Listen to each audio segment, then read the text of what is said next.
Hello， 大家好，我係 Adrian 傅之仁，我係鄭文。係啦。咁今日咧就同大家介紹下我同Nicholas 一隻作品啦。呢隻歌叫做《靈魂獨舞》。咁其實係12月，我諗12月中嗰陣時出街嘅。咁希望大家有機會聽過啦。咁其實呢首歌對我嚟講係非常之意義重大嘅，因為其實我呢首歌係寫俾我一個識咗20年嘅一個朋友，咁佢幾年前佢就離開咗呢個世界，咁佢係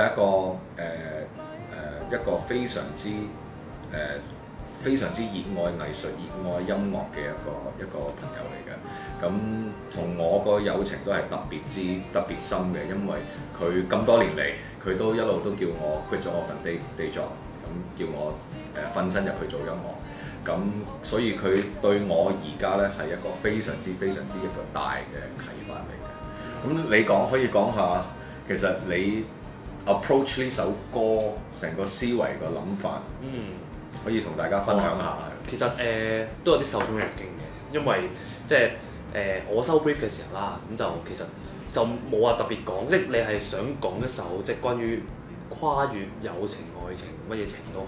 嘅一首歌咁樣，咁我都覺得一開始收到呢個 brief 都幾特別嘅，因為即係普遍我可能以往 work 過嘅都好明確，OK 我要愛情嘅，或者我要親情友情咁樣，咁所以就個 rooms 反而有個空間俾我去諗多咗少少啊，究竟點樣好巧妙地去即係描述呢段感情咧？咁啊，所以就最後就變咗靈魂獨舞咁樣。咁其實我覺得pretty much 好大程度上都幾受，即係佢其實 Adrian 本身有英文詞嘅，咁其實佢都幾 inspire 到我去 develop 落去。其實廣東話應該係點樣去安排咧？咁當然你話個題材上唔係一樣嘅，咁但係就譬如 Flying 嗰句 Flying by 咁就有好多唔同嘅意念俾我感覺到。因為我仲記得嗰封 email 啊，即係我哋之前寫呢首歌之前，其實我哋見過一次面，但係主要都可能係一開始係 email 嘅 brief 咁樣去交流嘅。咁佢哋有諗過好多唔同意念，我記得阿詹好似係話又話，其實 Flying by 可能係諗下太空少少、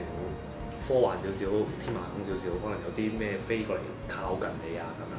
咁所以我就反而就將佢詮釋為係自己咯，即係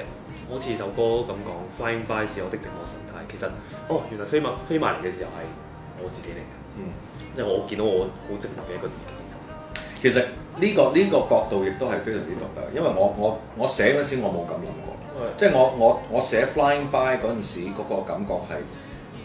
Ray 喺上面望翻落嚟，咁我同佢有一個 connection，但係你可以拉連到另外呢一個觀點咧，其實都非常之 interesting，非常之 interesting。咁同埋係咯，即係事後先發現原來呢首歌亦都有另外一個咁深嘅意思，或者即係對於 Adrian 有一位朋友嘅即係一種思念咧，其實我覺得即係更加係有特別嘅意義咯。呢個位係咁係咯。你又覺得寫呢首歌嘅時候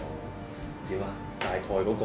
demo 創作嘅時候有啲咩？其實 demo 嗰陣時我都冇乜，因為我初嗰陣時我係寫歌詞先嘅，其實都唔係歌詞。嗰時我諗起阿 Ray 咁，跟住我就想寫下，好似 almost 好似寫首詩咁樣咯，扮做填詞人啦。Bob Dylan 嗰陣時係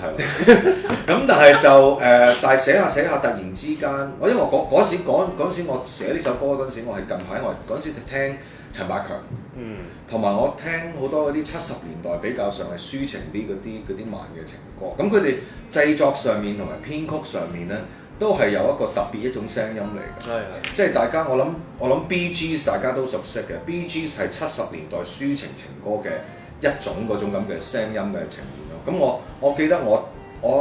一路寫呢首詩嘅所謂嘅詩嗰陣時咧，我一路諗起陳百強，跟住我繼續諗起即係 Bee Gees 佢好 particular 嗰個 bass drum 嗰個聲，咁就從嗰度開始就砌咗一個 drum beat 出嚟。咁個 drum beat 就影響咗嗰個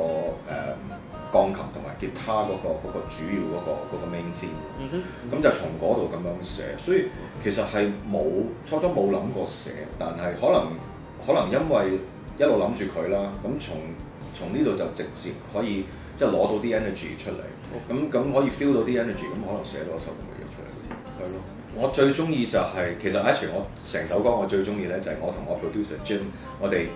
編嗰個 back vocal backing vocal 嗰個 backing vocal 最好，因為我最滿足嗰樣嘢就係嗰個 background vocal， 因為如果你細心地聽咧，其實係一個 callback 嚟㗎。咁嗰個 background vocal 其實咧就係好似即係模仿 Ray 喺上面嗌落嚟。Flying by 或者係多挫敗多偉大呢嗰幾隻字咧，咁我唱先多偉大，跟住個 background vocal 出嚟就多偉大啊！咁係對我嚟講係咯，即係初我哋冇諗過可以咁樣去處理呢個咁嘅畫面，我同佢咁嘅 connection， 但係諗下都係一個 callback 咁，所以係非常之滿足。